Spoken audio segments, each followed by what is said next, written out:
Vous êtes bien sur le plateau d'Objectif Monde. Élise Menon, journaliste à France 2, merci de nous avoir rejoints. Pascal Boniface, merci d'être toujours des nôtres. Élise Menon, vous avez tourné ce sujet en avril dernier. Question fatale, avec ou sans autorisation de filmer? Alors, à moitié en fait. Disons que moi, je suis partie sans autorisation. On a mis un petit peu de temps à mettre en place le bon dispositif. Voilà, on s'est dit qu'on n'aurait jamais l'autorisation de tourner pour ce sujet. On savait que les autorités ne veulent pas communiquer.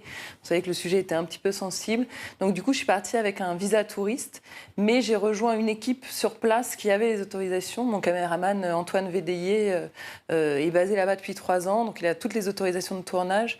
On se disait que voilà, en cas de pépin, si je me faisais arrêter, expulser du pays, au moins lui, il pouvait garder les images, il pouvait garder les rushs. Et il a toujours ses autorisations, même après ce sujet, il les a la diffusion. Oui, oui. Votre traductrice non plus n'a pas eu de difficulté après la diffusion de ce sujet?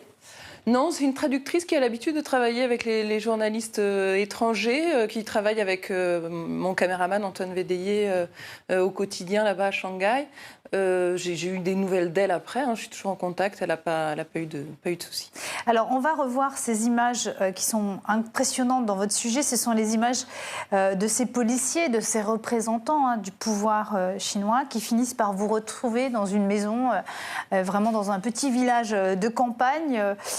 Vous avez eu du mal à échapper à cette filature. Est-ce que vous avez eu des craintes à des moments quant à votre sécurité personnelle quand même? Des craintes à ce moment-là, pas tout à fait. D'ailleurs, si j'avais eu des craintes, peut-être que j'aurais pas tenté d'échapper à leur surveillance en m'enfuyant dans un centre commercial qui est un peu risible a posteriori. C'est-à-dire que j'ai quand même essayé d'échapper à la surveillance chinoise, sachant que la Chine est experte en la matière.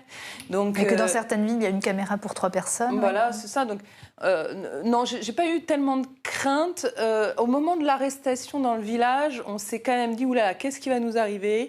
Et on était soulagés au bout de 50 minutes, 1 heure de discussion. On était soulagés qu'en fait, il nous accompagne jusqu'à l'aéroport et il nous expulse de la région où on était pour retourner à Shanghai. C'était un soulagement. Mais en fait, plus que craintive, j'ai été surprise. C'est-à-dire qu'en fait, on savait que c'était un sujet sensible, on savait que les autorités ne voulaient pas communiquer, on ne s'attendait pas du tout à être suivi à ce point-là, à être empêché de travailler à ce point-là. Dès qu'on rencontrait quelqu'un, parce qu'on n'a pas tout monté, mais dès qu'on rencontrait quelqu'un, il y avait un membre du Parti communiste ou un chef de quartier qui venait nous empêcher de travailler. Alors qu'en fait, tout ce qu'on a réussi à faire quelque part dans le village, c'est de rencontrer des bons citoyens, des citoyens modèles. Donc on ne pensait pas qu'ils nous mettraient à ce point-là des bâtons dans les roues. Mais ce que vous montrez aussi dans votre reportage, c'est qu'il y a une sorte d'acceptation d'une partie de la société. D'ailleurs, on peut se poser philosophiquement la question, si on voulait établir ça dans le société occidentale, est-ce qu'il y aurait un refus ou une acceptation? Il y a 15-20 ans, tout le monde protestait contre les caméras de surveillance.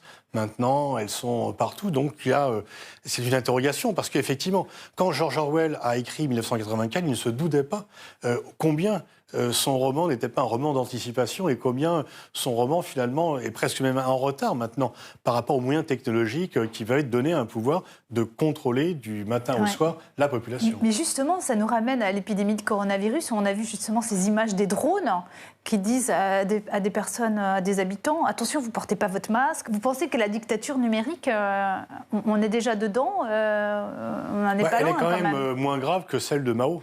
Il n'y a pas des dizaines de millions de Chinois dans les camps de concentration et le Parti communiste n'oblige pas à s'habiller comme il le veut, n'interdit pas telle ou telle musique et ne règle pas l'âge du mariage comme auparavant. Donc c'est un nouveau moyen qui effectivement permet au parti de contrôler, mais auparavant finalement quelque part le contrôle du Parti communiste sur la vie individuelle. C'est-à-dire que la Chine aujourd'hui est un pays autoritaire. Auparavant c'est un pays totalitaire. La différence, c'est qu'un pays autoritaire restreint les libertés publiques, les libertés individuelles aussi, alors que dans un pays totalitaire, il n'y a aucun espace privé et public. Dans la Chine de Mao, il n'y avait pas ces moyens de surveillance, mais dans un couple, ni la femme ni le mari n'osaient critiquer Mao devant son conjoint, de peur d'être dénoncé par son conjoint.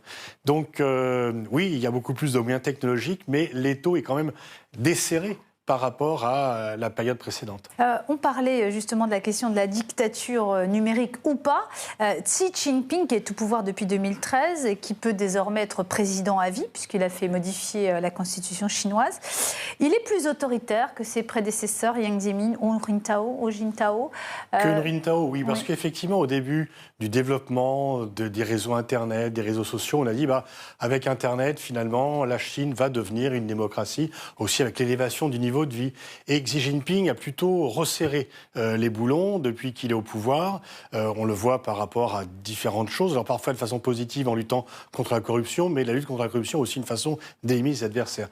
Et disons que le contrôle social qui commençait un petit peu à se relâcher, s'est plutôt resserré au cours de la demi-douzaine de dernières années.